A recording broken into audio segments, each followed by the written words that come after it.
I've always been a massive fan of 22LR. It's just cheap to use. There's loads of variety as far as ammo is concerned, and rifles for that matter, and pistols. Although here in the UK we have the long barrel pistols, which, okay, they are what they are.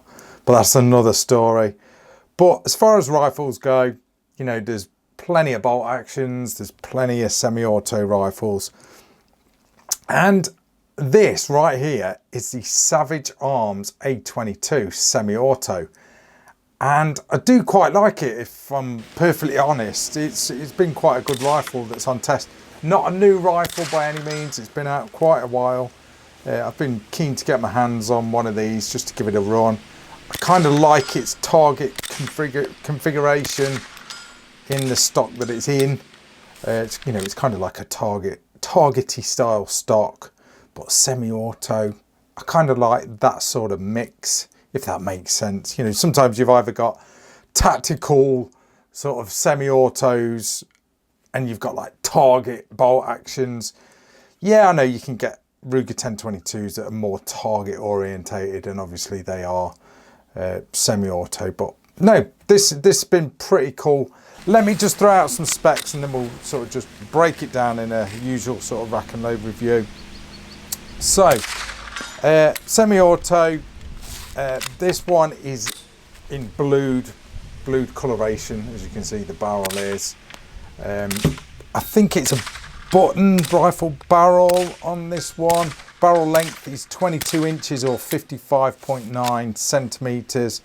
Carbon steel barrel, 10 shot magazine, right-handed ejection. The actual stock is pretty ambidextrous really.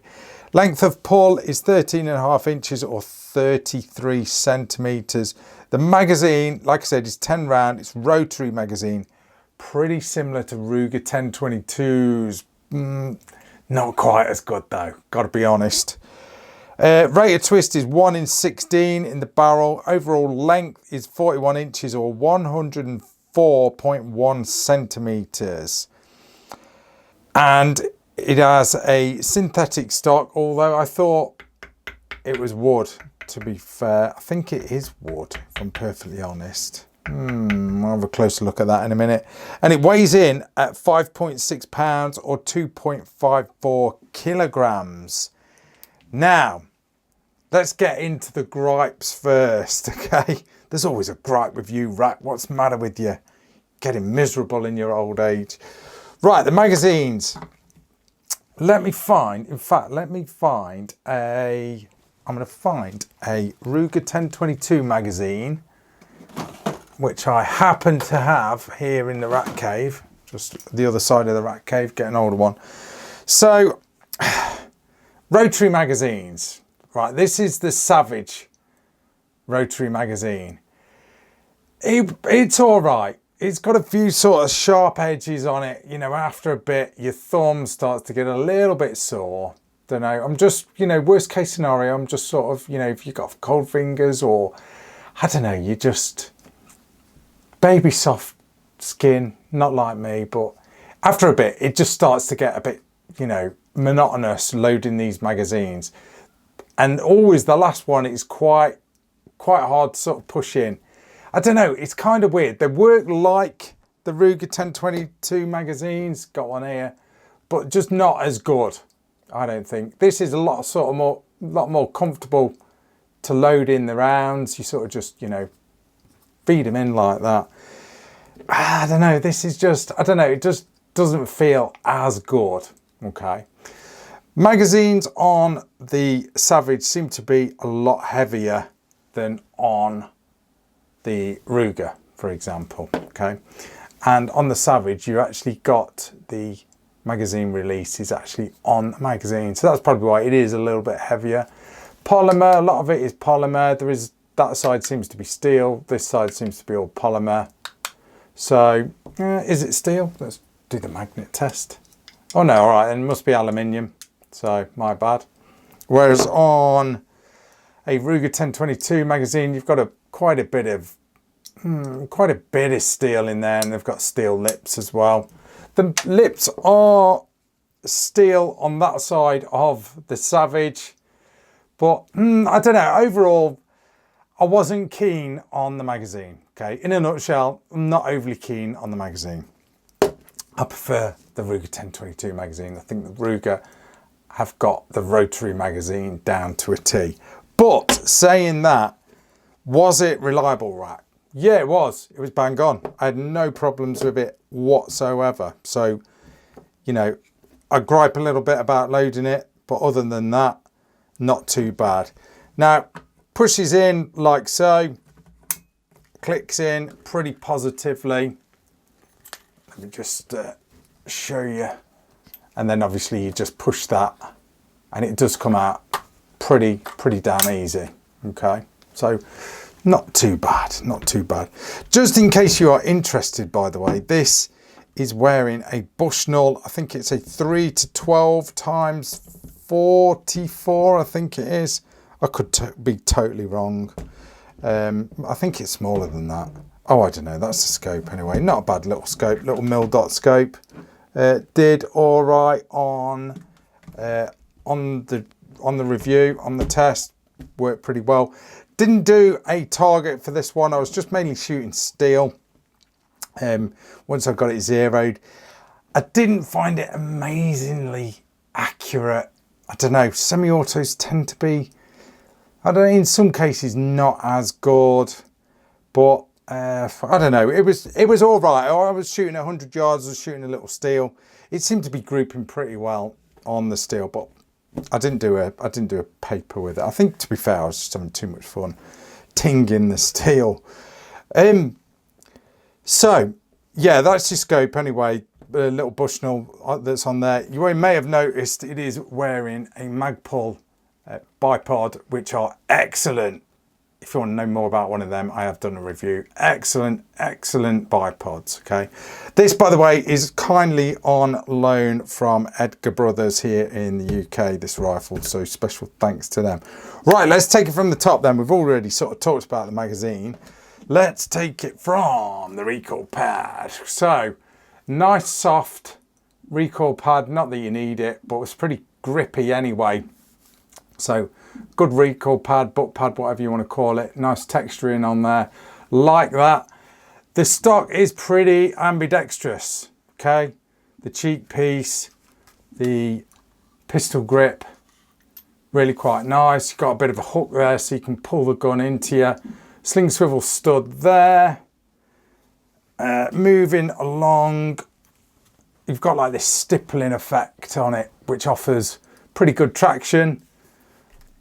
The fore end is pretty much your average sort of width comparison there. There's my finger. So not bad as far as that's concerned. Moving back a little bit. Okay, let's talk about the trigger. Now, the actual trigger guard is polymer, which I don't mind. Some people hate it. I don't mind it. It's got Savage's AccuTrigger in there, which is pretty damn good. We'll measure it in a minute. Crossbolt safety, again, pretty good. I do prefer Tang safeties, if I'm honest, but Savage have got the crossbolt safety, and you've also, on the trigger, you've got like Savage's, I call them Glock style triggers, okay? Yeah, I've never been a fan of them, to be fair, of that, you know, safety catches on. Well, they're not safety catches, but it's an added bit of safety, but it kind of makes the trigger two-stage, if that makes sense. But yeah, it is what it is. If you shoot Savages, then you're going to be used to that style of trigger anyway. Then moving on to the action, okay? The action is all steel, okay? Magnet test. Okay, you have got this polymer bit here where like the trigger group is. The rest of it is all steel, okay? Get rid of my magnet.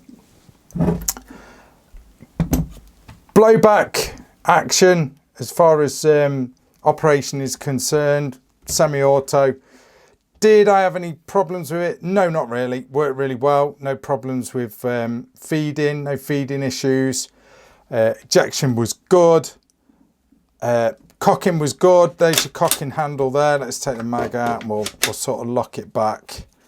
Where are we? It's almost like a same sort of orientation as a Ruger 1022. So there is your bolt release there, but you've kind of got to operate it like a Ruger 1022 where you pull the bolt back or the cocking handle back, press that and then release. I think you can slingshot it when there's a round in, might be able to now. Oh yeah, so you can slingshot it anyway. You don't have to sort of press that if you don't want to. In fact, you're probably better just slingshotting it anyway, which works pretty well. Pretty smooth operation. Pretty much similar to a Ruger 1022 as far as that bolt block goes inside there. I didn't strip it down, didn't get it open, but it's going to be the same as a Ruger 1022 as far as not in operation and keeping it clean to sort of keep reliability, keep it, you know, nice and lubricated and whatnot, clean and lubricated. So operation easy, you know, the cocking handle is nice. It's a nice semi-auto, works, it seems to work with me real reliably, no problems whatsoever.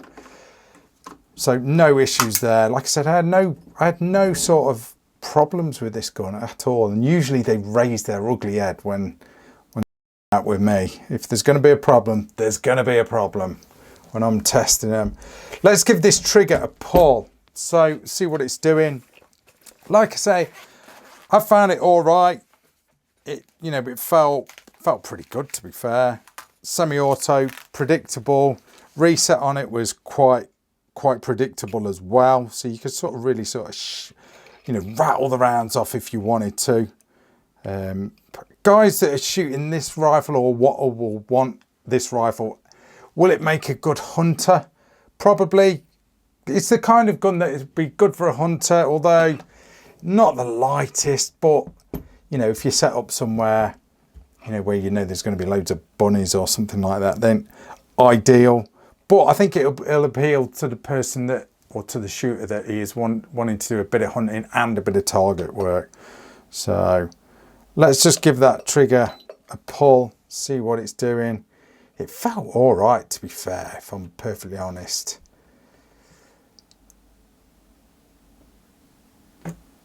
Oh, 4 pounds, just under 4.5 pounds on the trigger.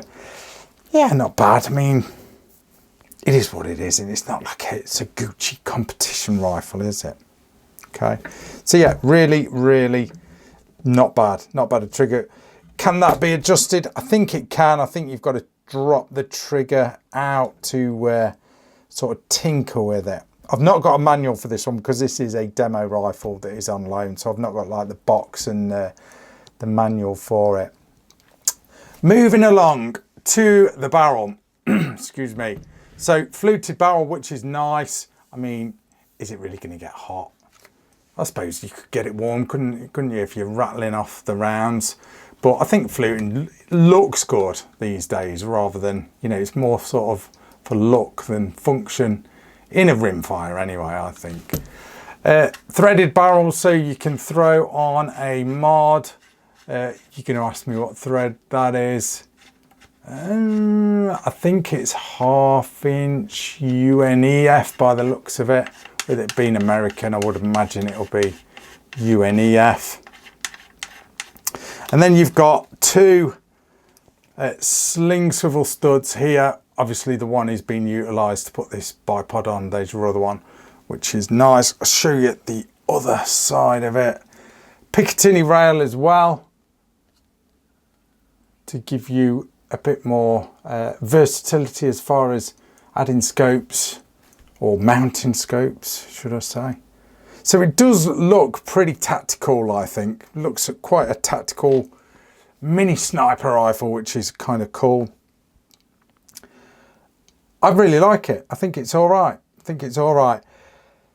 If I get a chance, I'll do some paper. I'm really sort of hone down and do some paper on this, because it's a test gun, a demo gun. It come with this scope. I didn't really want to take the scope off and whatnot. I just zeroed what it was and just, you know, the combination that was sent to me, and just shot it how it was. But no, my main concern was functionality with it being a semi-auto. Accuracy seemed pretty good for a semi-auto. So, you know, it is what it is. Not a bad little gun at all. I think these, well, you'll have to have a click round wherever you are and, you know, find the price for these things. But I think it's a good option if you like Savage rifles.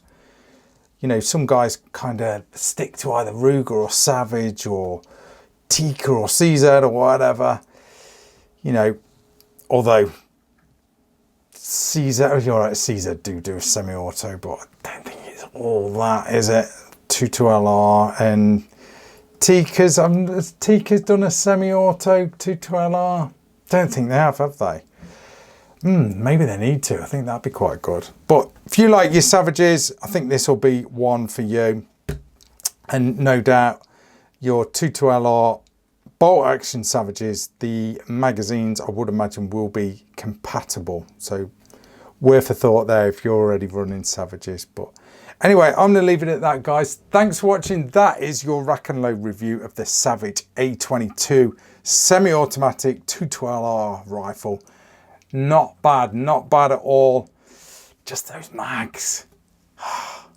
Ruger did it better, I think. Just saying. Thanks for watching, guys. See ya.